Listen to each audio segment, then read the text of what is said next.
So, Aquarius, Sun, Moon, Rising, and Venus signs, kamusta po kayo? Sana po nasa mabuti kayong kalagayan. Kung nasaan man po kayo sa iba't ibang parte naman kayo ng mundo, kung saan man kayo naroon, sana po okay kayo at sana po safe kayo lagi at mag-iingat po kayo lagi, no? Welcome back din po sa Star Tarot, and kung bago kayo rito, welcome din po kayo, and thank you po sa inyong suporta. I truly appreciate your support, Aquarius. So, God bless you. Tingnan po natin ngayon ang mga ganap, no, or mga messages para sa inyo for the week of October 22 to 28. Aquarius, meron tayong frying pan, trouble or accusations. So, maaaring may mga sitwasyon na ganito, mainit, no, ang sitwasyon, tensyonado ang sitwasyon. Maaaring ito yung sitwasyon around you, maaaring may mga dito, may mga intrigero at intrigera, at isama kayo sa kadramahan ng buhay nila. Maaaring ganun ang ganap dyan. But, you know what, Aquarius, mararamdaman mo naman yan. If something is off with a person, no, layuan mo na yan, no? Makiramdam ka. Lakasan mo ang inyong pakiramdam. Lakasan mo ang inyong radar, no? Always listen to your intuition because it will always signal you, Aquarius. Kung there is something off key with a person or with a situation, makakaiwas pa kayo dyan, no? Lagi lang kayong makinig sa inyong gut instinct because lagi niya magsisignal sa inyo, okay? Para hindi kayo makalapit sa mga ganitong klaseng sitwasyon, no?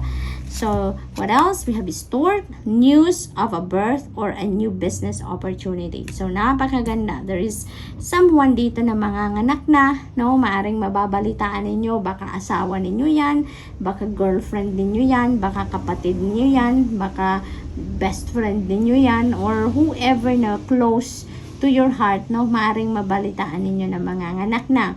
Or, maaari din na there is news na dadating sa inyo dito offering you a business opportunity. Maari din ganun ang ganap dito. So, good luck to that. We have feather. Someone you know is undependable and insincere. Ayan. Kilala mo na daw ito. Someone you know. Kaya maaring siya ang magdadala nitong energy ng frying pan. Kaya, iwasan nyo na yan, Aquarius, no? As much as possible, iwasan nyo na yan. Kung sino yung hindi mapagkakatiwalaan, madidiscover ninyong hindi naman pala siya totoo sa'yo, hindi siya sincere sa'yo, iwasan, distansya ka na dyan, no? So, what else for Aquarius?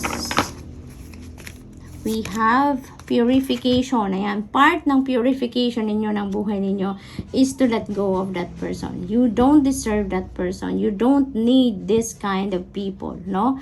Sayang nang i-invest mo dyan na damdamin sa taong yan, no? Hindi mo pagkakatiwalaan, hindi sincere.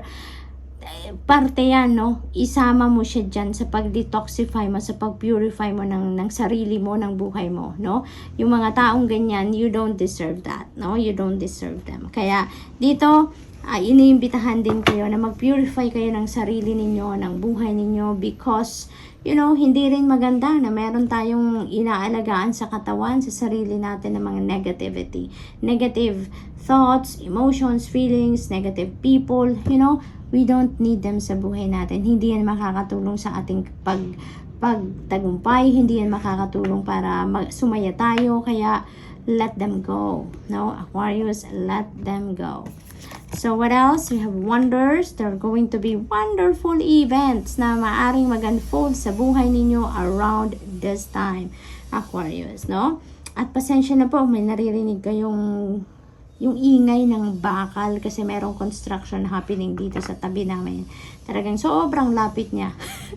Sobrang lapit niya dito sa bahay. Kaya, pasensya na po kayo sa mga sound na ganon, construction noise. So, yun, Aquarius, paghandaan nyo na ang pagdating ng mga miraculous moments na to, miraculous events na mag-unfold sa buhay ninyo. This is full of surprises, no? May mga gulat effect ito sa inyo na, really? Oh my God!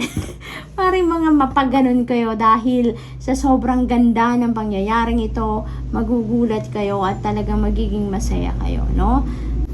Kaya ano to, this is a beautiful surprise para sa inyo, Aquarius. Relaxation, you may need to chill na ngayon, ano? You may need to chill. Maaring ang iba sa inyo dito, Aquarius, tagal ng panahon na hindi man lang kayo nakakapagpahinga. Maaring every day of your life you are working, no? Maaring every day of your life lagi kayong may ginagawang related sa trabaho or lagi kayong hindi siguro kayo nawawalan ng gagawin, no? Yung ganon, kahit saan, sa pamilya, sa bahay, sa trabaho, sa kaibigan, siguro lagi kayong fully booked ng gagawin, ano? So, maaring ganon. Kaya, may panawagan sa inyo dito. Mag-relax naman kayo. It's time for you to unwind. It's time for you to, to chill. It's time for you to do some self-care naman, Aquarius, no? Nang sa gayon, makapag-recharge kayo. Okay? Kailangan din ninyo ng balanse para mas maging effective, mas maging productive, at mas maging healthy kayo. Okay? So, what else? We have growth. Ayan. So, feeling ko dito, this is, you growing as a person, no? You are evolving ngayon. So, maaring may mga ganong sitwasyon dito. Maaring sa dami ng mga sitwasyon na napagdaanan na ninyo in the past, mga challenging situations, mga chaotic, difficult situations, siguro na mga pinagdaanan ninyo, you have gained so much wisdom and learnings na, no? Kumbaga, seasoned na kayo in terms of life's experiences. And ngayon, siguro nakikita nyo na ang growth ninyo, nakikita na ninyo ang pag-evolve ninyo into the best version of yourself. So, maaaring ganon ang nararamdaman na ng iba sa inyo dito, no? So, what else? We have prosperity! Yay! Napakaganda! This is the period of bounty and plenty, no? Aquarius, pagdating sa kaperahan, this is financial abundance and prosperity coming in sa buhay ninyo. Kaya, napakaganda lang, no? There may be financial blessings, financial opportunities na parating sa inyo dito sa ngayon. Maaring that is part of the miraculous events, no? Na mag-unfold sa buhay ninyo around this time, Aquarius. Kaya, napakaganda lang. What else? We have transformation. Yay! So, talagang nahaharap kayo dito sa magandang pagbabago, no? This is positive change na mangyayari dito. It's going to be a surprise, diba? Maraming surprise ang mangyayari dito, Maraming hindi kayo inaasahan na maaring dadating or maaring mangyayari sa buhay ninyo. Kaya, yung change na to is, may gulat factor, may mga pagbabagong hindi ninyo sukat akalain na maybe related dito sa inyong money, career, and finances. Maaring maraming opportunities ang magbubukas para sa inyo. Maaring maraming posibilidad dito na pagpipilian ninyo. So, it is really going to change the landscape of your finances dito, Aquarius. So, yun ang aking napipick up dyan, no? So, good luck to that.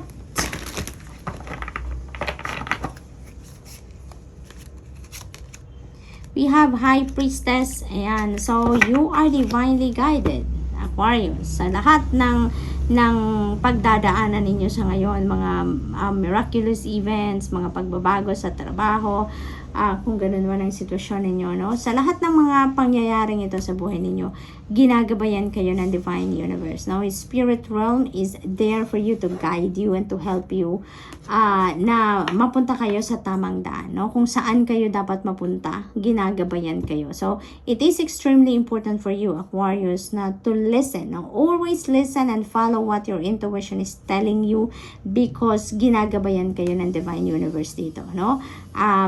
Pinapakita sa inyo dito kung saan ka dapat pumunta, ano ang dapat na aasikasuhin mo, ano ang kailangan mong gawin, yung mga ganon. Kaya, makinig kayo, no? Makinig kayo sa gabay niya, no? Ginagabayan kayo through your intuition, kaya make sure that you're really paying attention to the intuitive messages, no? And maaring may mga pinagpipilian din kayo dito. Maaring may mga choices kayo dito, no? Na tinitignan. Maaring related yan sa financial opportunities, no? Na may mga pinagpipilian kayo sa ngayon. Nine of Cups, wow! This is a time for happiness, no? This is also material success, napakaganda. So, talaga naman, Aquarius, napakaswerte ninyo around this time. Napakaswerte ninyo. Napakagandang mga pagbabago talagang mangyayari dito, no? Magiging masayang-masaya kayo dito dahil makukuha nyo na kung ano man ang gusto ninyo. Whatever you want, you are getting that. So, kung ano yung parang pinaka-top on of the list ninyo na wish ninyo, that might come to fruition na sa ngayon. So, maaring makukuha nyo na talaga kung ano man ang wini-wish ninyo. What are you trying to manifest? Maaring ito na yon. Maaring ito na yung pagkakataon na ibibigay na sa inyo ng Divine Universe. Kaya magiging masayang-masaya kayo, Aquarius. Justice, you are getting what you want. Dito sa Nine of Cups, and sinasabi din ng Justice card, you are getting what you deserve. Diba? Ay, naku, napakaswerte ninyo talaga sa ngayon. So, you are getting what you deserve. What is owed to you will be delivered to you, Aquarius, no? This is karma at play sa ngayon, and we are talking about good karma. So, kung anong klaseng vibration, anong klaseng energy ang pinut-out ninyo into the universe in the past, that is exactly what you are getting around this time. Kaya, napakaganda lang, no? Napakaganda lang na kung anong deserve ninyo, yan ang dadating sa inyo. Yun ang makukuha ninyo, no? And also, balance will be back, no, in your life. Order will be back in your life. Kaya maisasaayos na ninyo ang lahat-lahat sa buhay ninyo ngayon, no? Talagang pagtatrabahuan ninyo ang lahat, gagawin ninyo ang lahat, no? Para maging maayos ang lagay ng buhay ninyo sa ngayon, ano? So, with the guidance of the divine, it feels like to me that you are really going to make it happen, no? You are really going to make it happen. Kaya, napakahalaga na pakinggan ninyo ang gabay sa inyo ng Divine Universe, okay? So, good luck, Aquarius, and that's all I have for you for today. I hope nakatulong ang mga mensaheng ito in some way. Thank you for watching. Love and light. Namaste.